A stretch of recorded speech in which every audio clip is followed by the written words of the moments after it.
I feel we could explore this tangent, but we probably shouldn't. We're here to talk about Sabbath school, Sabbath and school. Sabbath school is a part of the Adventist church that's been around since very early on.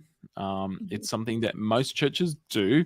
And we've got a special guest who has a passion in this area to talk about Sabbath school with us today. So, Pastor Matthew Lucio is at Peoria Adventist Church, which is in Illinois. So, we'll bring him on now. Pastor Matthew, welcome. It's great to have you. Now, this conversation in some ways started a couple of years ago. So we'll get you to tell us a little bit about yourself in a minute. But I saw I think it was a YouTube video that you put up, which said, Why Sabbath School Stinks. I think that was the catchy title. And I was intrigued because I was like, hey, what's he talking about? And I watched that video, and it actually made me reflect on Sabbath school. And I wrote an editorial for Record about that. And so, you've said this is a passion of yours. You have other passions. You're on the Adventist History Podcast Network, which is great. If you want to know more about the Adventist Church, like I've listened to almost every episode now and really enjoy it. I really put my hand up, recommend it to other people. If you want a good podcast that's interesting, engaging, and tells you more about what we believe and how that came to happen, the Adventist History Podcast is great. But Matthew, we're really grateful, first of all, to have you on today. Well, thank you. I appreciate it. I think through the power of technology, I got magically transported to Australia, right? Is that how this works? Yeah. Something like that. Yeah. My only concern are cassowaries, which are my sworn enemies. I fear them. I fear them. They're really hard to find. I've searched all over. You're looking for them. I've never seen one. I'm looking to get away from them. So, Matthew, tell us, where did your interest in Sabbath school, and you say it's a passion of yours to see it done well. Where did it come from? Well, I mean, I a value that I have is just I want to see what I think is the secret sauce of Adventism, which is this idea that we're meant to continually be learning. I mean, at the heart of Adventism is this idea that even 2,000 years after Jesus, there's still something God wanted to say to people that he hadn't said before. Right? Like, we believe that, and that's what gave birth to this whole movement, that the Baptists and Lutherans and everybody else, even though they had things that they've been saying, they've been preaching the gospel and all of this good stuff, there was still something that needed to be said. And Adventists recognized that, and we went out to proclaim that. And so our movement is built around that core idea that we can keep learning, that God has new stuff that he wants us to talk about, fresh stuff, present truth, we call it. And so we're a people who are meant to continually be learning. And so I think Sabbath school is a key part of that. It should be a key part of that, where we're not coming to Sabbath school to just rehearse slogans. We're coming to study together. That's how the movement began, with the conferences that James and Ellen and Joseph Bates and others, they would get together and study the Bible together. In that first 15 or so years, that's how they hammered out what it is they wanted to believe. And so let's continue that. Sabbath school is a vital part of that, I think. So that's why I'm passionate to see Sabbath schools thrive. And at what point, obviously, Jared watched a YouTube video about why Sabbath school sucks. At what point did that change for you? Like, what did you start to recognize that was happening in Sabbath schools that you were like, this isn't good. Let's make a video. Yeah. Well, I don't know what the experience is with the saints there, but pastoring a number of churches across this country here in America, you start to recognize that sometimes the lessons are wanting to hear a particular answer from the class, and class members are sometimes very happy to give it. Like, oh, I know that one. They want me to say that Saturday is a Sabbath. And it's like, well, hold on. The heart of Bible study is not not always, how do I put it? It's not just to get to the right answer. The right answer is important, don't get me wrong. But it's also like, are we learning how to study the Bible as we do this? Are we going deeper into the word? Is our interest in Revelation 17 the identity of Babylon only, or are there other things here that we can learn? as we study this? Are we gaining anything new by going back over this topic again, or are we just here to kind of buttress what we already believe, which is fine. Let's reinforce faith. But if that's all we're doing, then maybe it isn't a Bible study. It's just a catechism. I think that's an important point, because it's. I often wonder what it was like for those early pioneers, and in some ways they had it easy because they had an open slate. Like they could study. They had decided, hey, we need to get back into the Word. We need to do things, and they learnt new things. They saw new, truths. The Sabbath wasn't immediately adopted until they found someone, heard about the Sabbath, unpacked the Sabbath, and then so they were looking for things to explore and expand. Do you feel like in some ways it feels like Adventism has prescribed what we believe now, and so Sabbath school's just rehashing that? How do we respect that we believe, keep the orthodoxy, and understand that there's some principles that people smarter than us have set out, and that's great, but get into the Word with that open slate mentality? Like, is there any way we can do that? Because it seems like a very hard thing to do from the place that we find ourselves in history now. Yeah, that is a difficult balance. And you're right that in the early days, it wasn't quite a blank slate, but you had you were looking for something new to explain the experience that they had gone through. What is it that God's trying to say to us? We know he's trying to say something. And of course, you can't have that all the time. Movements grow and they kind of institutionalize, and they have to. It can't be that free-spirited chaos. Just like marriage can't be like it was dating all the time. Right. You gotta kind of develop some routines. You got to develop some boredom in it. Not the whole thing, but you got to have something you can count on, and you're not trying to impress them every minute of the day, all the time. So I think the same thing happens to churches as well, and that's fine. But obviously, it can get to a point where we're scared to have open conversations about things. It should reinforce our faith. It should, absolutely. But if that's all it does, then I think it can lull us into a false sense of security because, well, I agree with the lesson, and so I must be a good Bible student because I knew all the answers. But if all the questions are, what is 1 + 1 or what is 2 + 2, like, let's not call ourselves mathematicians here. You know what I mean? Like, getting the right answers is sometimes dangerous, because if all you have are the right answers, but you don't know how you got there or why those numbers add up to that answer, then that confidence you can have in your knowledge is kind of hollow. And if a contrary wind blows at some point, you can find yourself getting startled and scared. And everything I believed, I don't have answers to this.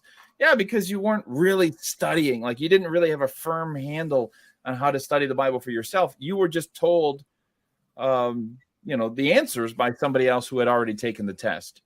And I just don't find that to be sufficient personally. I think we all need to learn how to do the work of Bible study.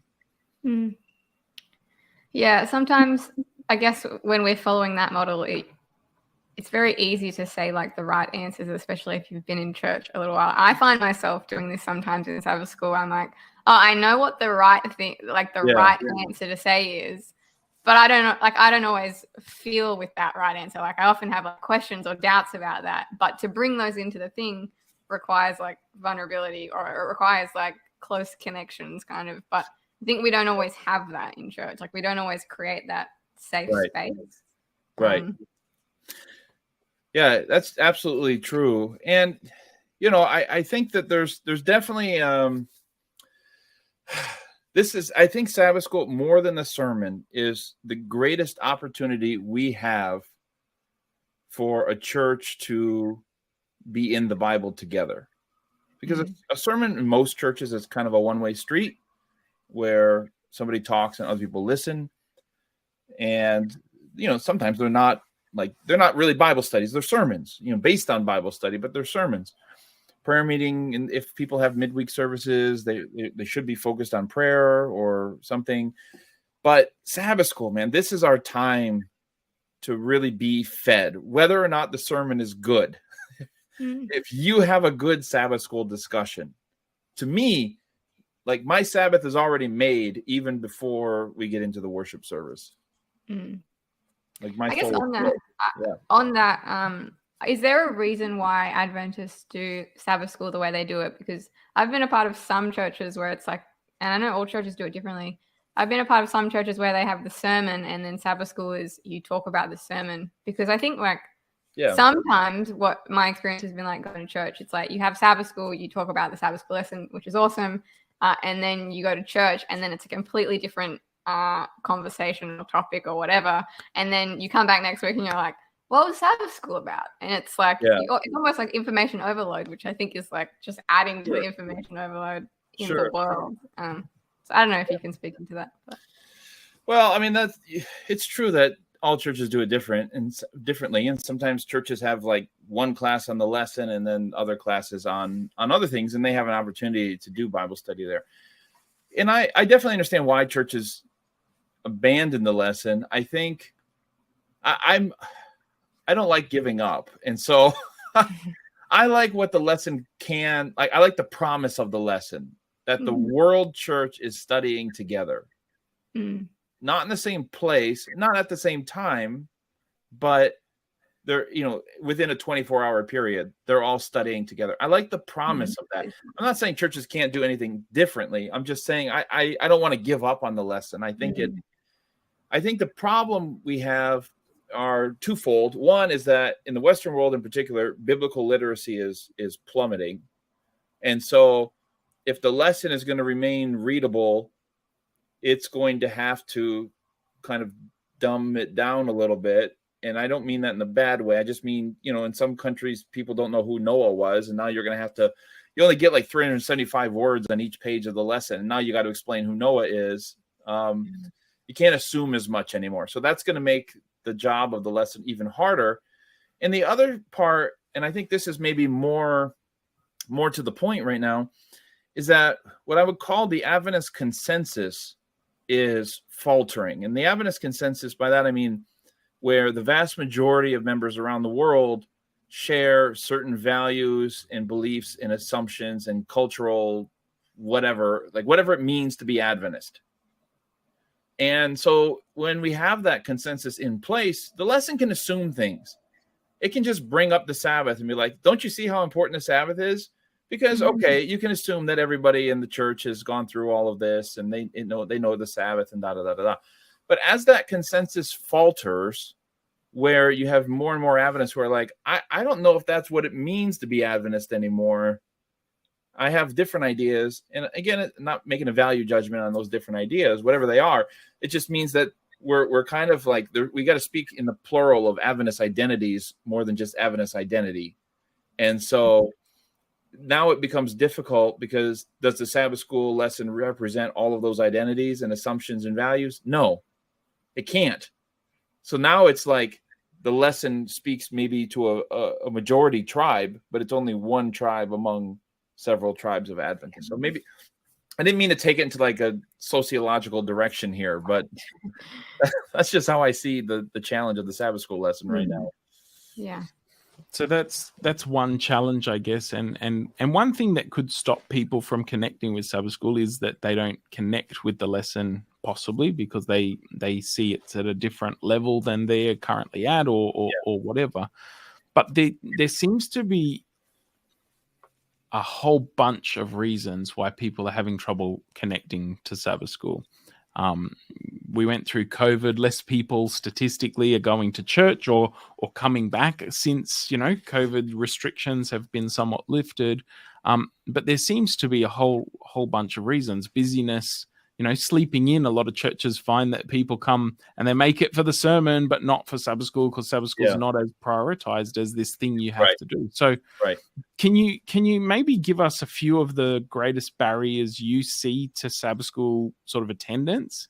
And then we can work through perhaps I don't think we'll have all the answers here in this forum, but We're gonna fix it gives right us it gives us some definition. It gives us some groundwork to work through in terms of what is the issue with Sabbath school. What are some of the challenges it faces?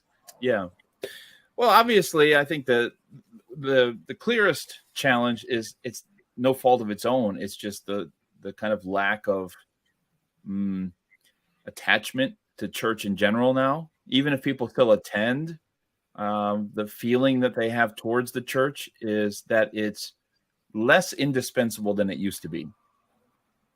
And that has a profound change, I think, in all areas of church, because there's a sense which, well, boy, do I want to ask this volunteer to do more? Because not only could they quit their volunteering job, but they could just leave, because there's a feeling among many people that's like, I don't really need church. I'm doing church a favor by being here, or at least I have other options. And so, I could watch such and such church online or whatever it may be. Right. So I think that Sabbath school is a victim of this increasing secularization, especially after COVID, which I think it's burned a lot of people out. And even if they are attending, again, I don't think everybody's recovered.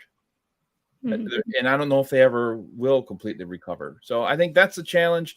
As I said, the declining religious literacy about what Christians believe and the basics of the Bible, that makes it a challenge to teach as well.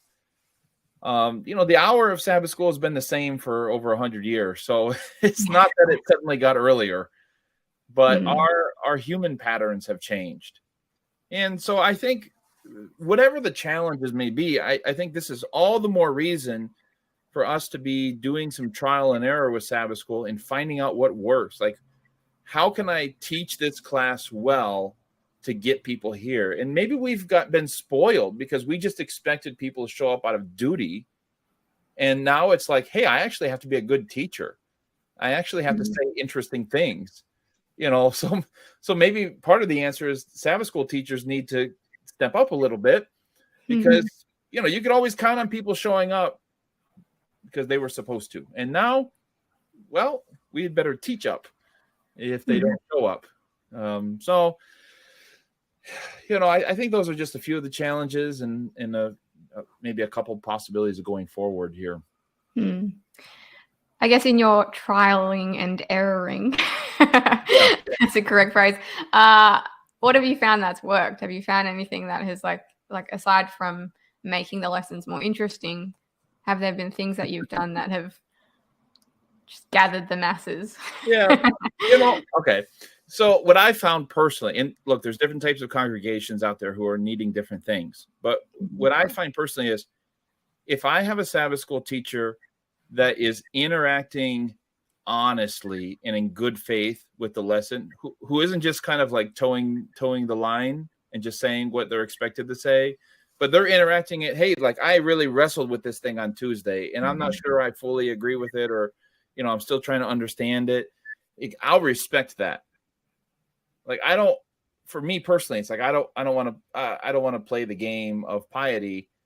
Like, let's just talk. Let's talk about this. But that's a personal preference, and it may be shared by some other people, but it may not be shared by everybody.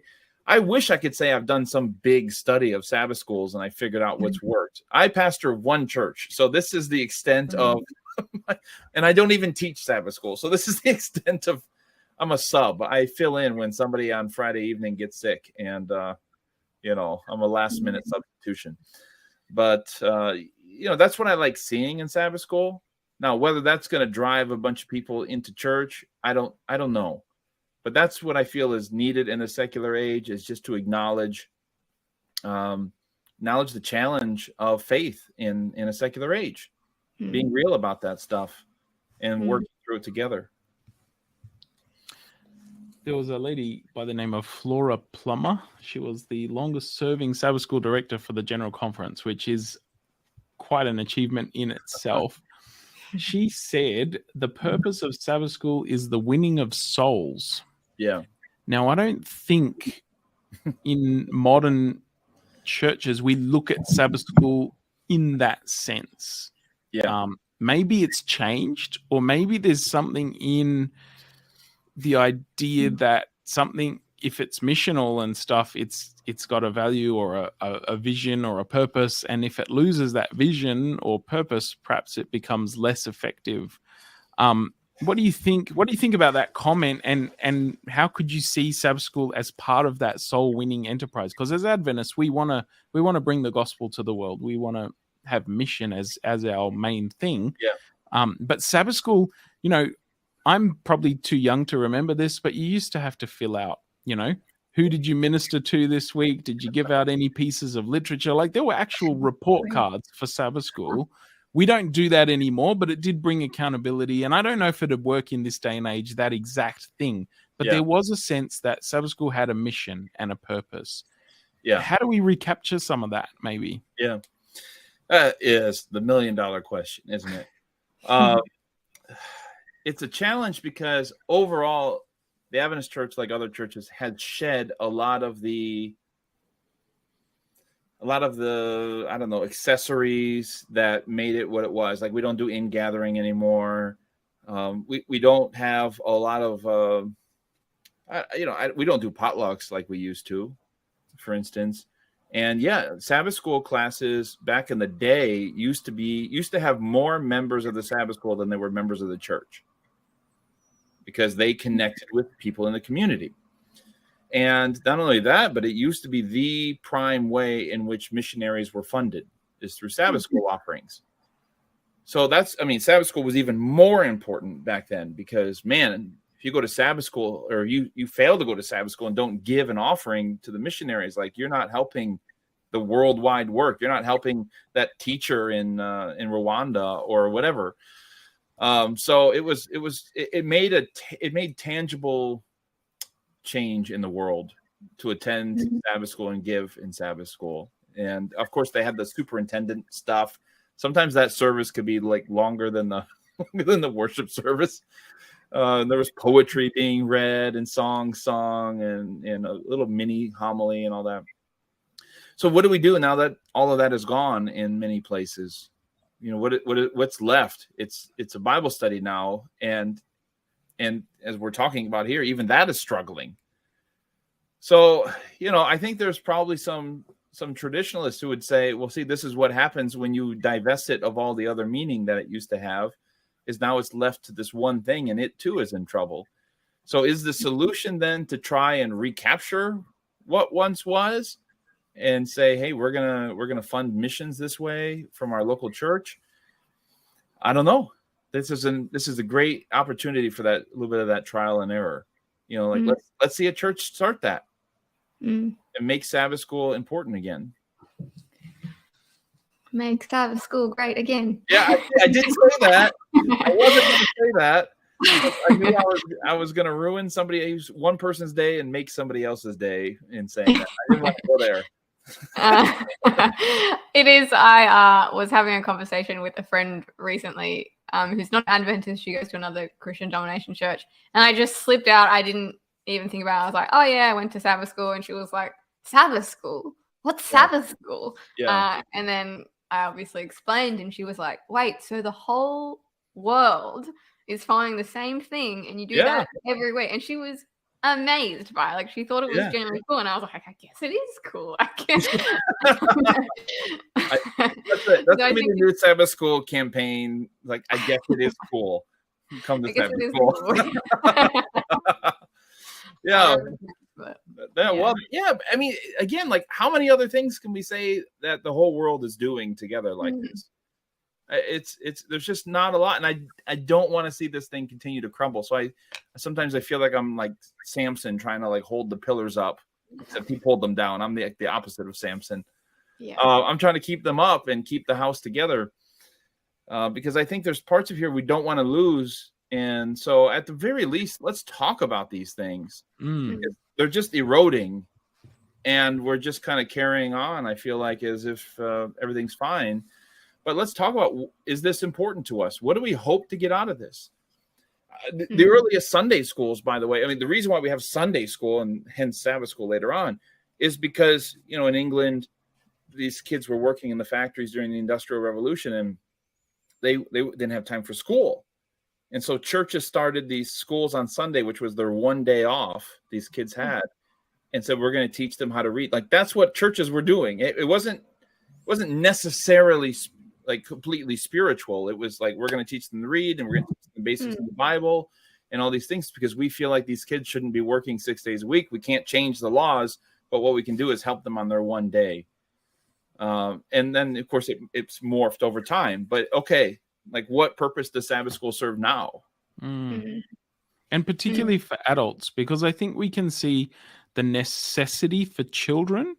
I'm now a parent, so I'm taking my kids to Sabbath school. So I don't get to go to Sabbath school in this season of my life. I'm supporting and helping the kids go to Sabbath school, and we see it as really important for kids. And I look back on my own upbringing, like, I learned a lot from Sabbath school. I loved going to Sabbath school every week. It was a highlight for me. But there's a real transition point when you reach sort of early adulthood where you often stop going or stop being engaged by Sabbath school.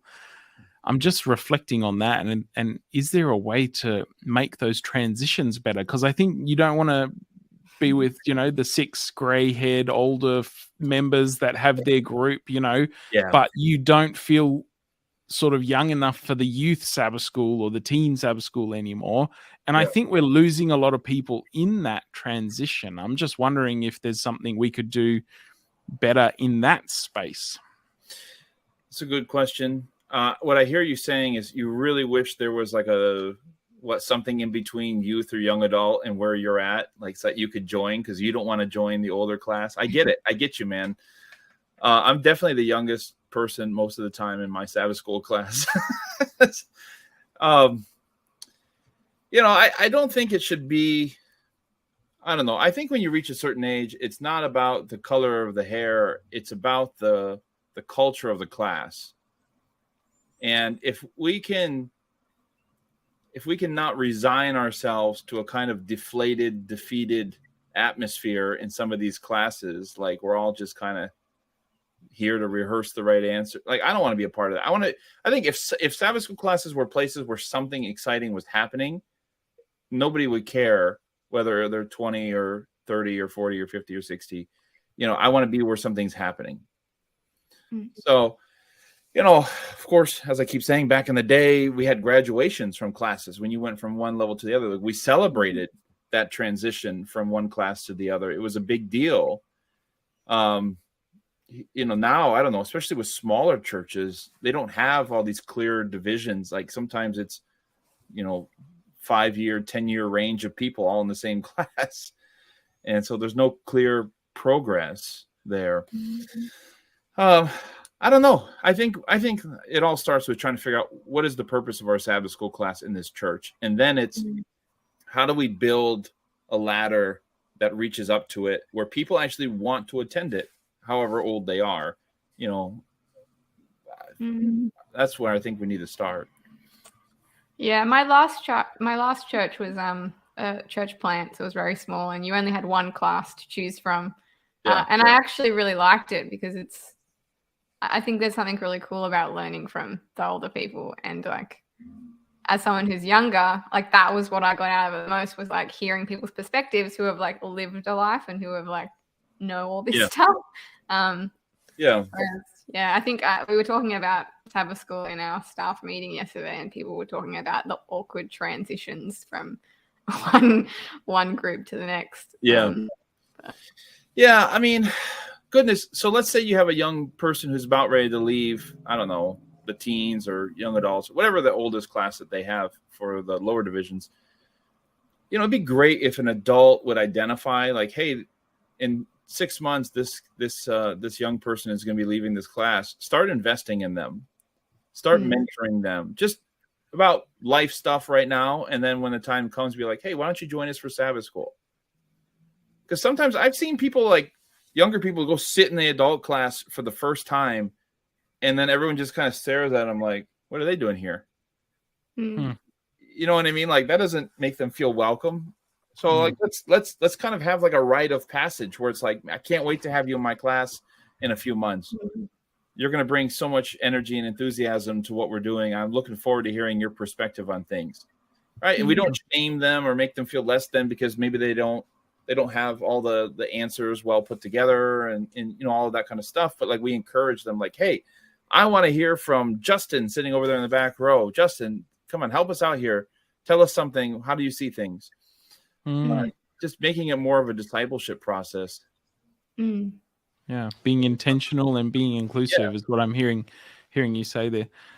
Just as we finish up, Matthew, and we really appreciate you exploring this, because I think if we don't talk about it, we'll never think of new ways to engage it. But we like on Record Live to get a bit practical. So as we leave this conversation this week, what's sort of something in a nutshell that you think we can do, we can take into this week or into back to our churches and start looking to implement that is a practical thing out of this discussion today? Oh, man. Well, if you're a Sabbath school teacher and you're watching this, I would say don't start studying on Friday. If you can help it. Sometimes life happens. But if you can help it, start earlier and consult a wide variety of sources, because it's not enough just to answer the questions in the lesson. Identify a clear purpose, identify a clear message that you want to send. Like, what is the one thing you want this class to walk away with? Whether you get to Thursday, whether you get to Friday, whether you get to Tuesday, however far you make it, what do you want them to know? The goal is not to get through the lesson, it's to teach something. So what is it that you want to teach? Make that very clear, and then just be as interesting as you can in teaching it. And if you're a class member who's watching, I think sometimes make life easier on the teacher. Because sometimes we just sit back and the first 15 minutes is us just getting warmed up. Like, where are they going with this? And sometimes a teacher, especially if they're newer, they kind of have to prattle on because I don't see anybody raising their hand. So I'll just keep talking, which leads people to not raise their hand. So help them out by just volunteering, saying, hey, something you said a couple minutes ago was really interesting, and just start a conversation. Even if your teacher doesn't seem like they're ready for that yet, just start a conversation about the lesson and be engaging, keep it Christ-centered, keep it practical. And, we can complain about things all day long, but let's invest in making Sabbath school a better experience. And of course, go talk to younger people, go talk to young adults and teens in the church and say, how can we make the adult Sabbath school better? Come sit in here. Just skip your class for 1 week. Just come sit with us. And then I want to hear your thoughts afterwards. Like, how can we make this class better? So be curious, be creative about how we can improve, and start having these conversations at your elders meetings or your church board or whatever about the purpose of Sabbath school in our church. Awesome. Well, thank you, Matthew, for sharing your wisdom and your passion with us about Sabbath school. I'm feeling a bit more inspired to go on Saturday. All right. Well, come over to our church. Yeah, just a quick flight away. But. Yeah.